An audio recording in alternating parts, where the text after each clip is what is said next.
Welcome to Donmar TV News Channel. Naging abala rin po ang presidential aspirant sa iba't ibang aktibidad ngayong weekend. Alas 6 hanggang alas 10 ng umaga, ikinasa ang mega caravan ng mga taga-suporta ni Presidential Aspirant Bongbong Marcos at Vice Presidential Candidate Mayor Inday Sara Duterte sa Metro Manila ngayong araw.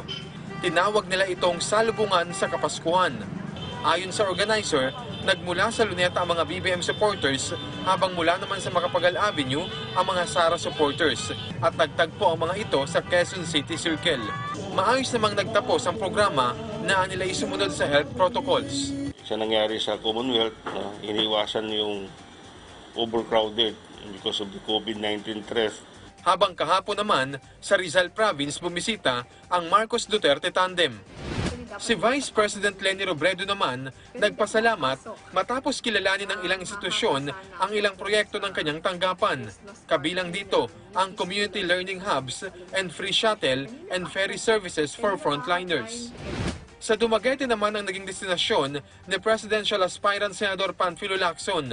Ngayong hapon din ay kinasa ng kampo ni Lacson kasama ang kanyang running mate na si Vice Presidential Aspirant Senate President Vicente Soto ang online kumustahan para sa mga taga-Northern Samar.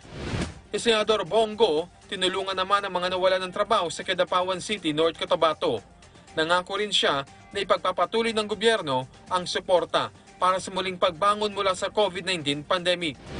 Ang grupo naman ni Manila Mayor Isko Moreno, distribusyon ng Christmas boxes sa bawat pamilyang Manileño ang tinutukan kahapon. Sa kanyang Facebook page, sinabing mahigit sa 500 barangay sa Manila City ang kanilang naabutan ng simpleng pamaskong handog. Dumami na po yung mga lumilipat sa kampo ni Bongbong Marcos. Yan. Ang latest ngayon mga kababayan sa balita, si Loren Ligarda ng NPC at si Chis Escudero ng NPC will be adopted by the unit team. Abi ko sa inyo. Dati 3 lang, ngayon 9 na po.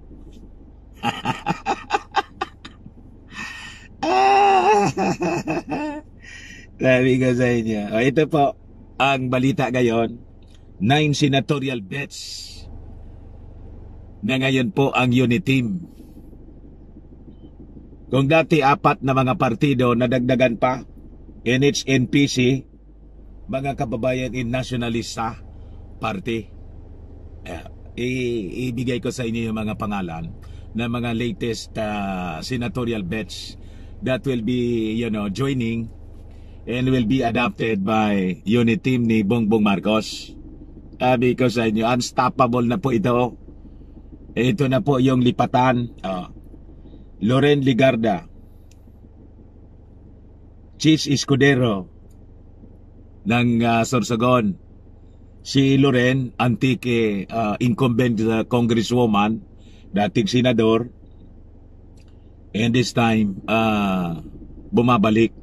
Si Chis Escudero, ganun din po, dating senador, governor ngayon sa Sorsogon. Kaya pala si Chis po, mga kababayan, nang ma-interview, medyo open na niya kami rito, kahit sino.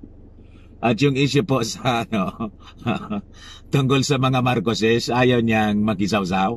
Ayaw na niyang makisawsaw. Tama yon, Chis Escudero. Di ba? Mga kababayan. And this time, si JB Ejercito pala. Sumama na rin, mga kababayan. Si JB ata puwersa ng masang Pilipino tulad ng kanyang kapatid, si Jingo Estrada. Si Raffy Tulfo, I think kompo ito, independent. Now joining the bandwagon. Now joining, mga kababayan, the winning team, the unit team. Number 5, si House Deputy Speaker Rodante Marcoleta. Dati yung inclination na nito, yung kay sa ating Pangulo, PDP laban yata yung wala na, tapos na kayo. O ngayon, sasama na sa unit team, mga kababayan. Number 6, si Atty. Larry Gadon. Siyempre, KBL ito si Atty. Gadon. Number 6. Number 7, si Atty. Harry Roque. Nauna na itong tumalon. Tumambling. Palabas sa palabas sa kampo, mga kababayan ng ating Pangulo. Tapos, number 8, si Jingo Estrada. Nauna na to, mga kababayan. Yung PNP ng dating Pangulong Joseph Estrada. And ito yung nagpirmahan na ng tawag doon ng yung nakalimutan ko yung tawag doon. Basta nagpirmahan na as part of the unit team. Then si Mark Villar, siyempre nationalista party po ito. Si Mark Villar. So 1, 2, 3, 4, 5, 6, 7, 8, 9. O tama. So kulang pa ng 9, 10, 11, 12. Tatlo pa, mga kababayan, ang pwedeng ang bakanting slots ng unit team. And I think other candidates na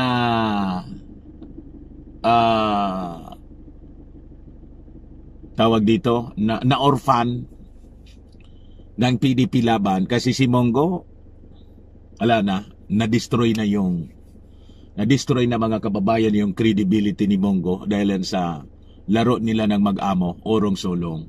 Now, si Bongbong Marcos gusto sana niyang i-adapt yung ating Pangulo, pero kung ayaw niya, di mabuti nga. Diba? Hindi naman natin kailangan si President Digong, tapos na siya. And in fact, sabi ko nga, ang kanyang endorsement, wala na siyang bigat. No more weight, mga kababayan. No more effect. So yan man lang po, mga kababayan, ang gusto kong ipaabot sa inyo.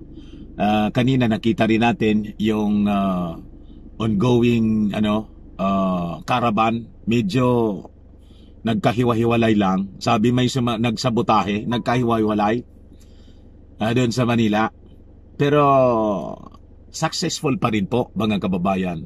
Yung dami ng tao, lalong dumami yung mga taong sumusuporta po. So that's it, mga kababayan. Wala man ibang pupuntahan itong ibang mga politiko, kundi support the winning team, the unit team. Salamat po. Paki-subscribe lang po ninyo ang ating Dante Talks channel natin. Maraming salamat. Lalo siyang dumarami.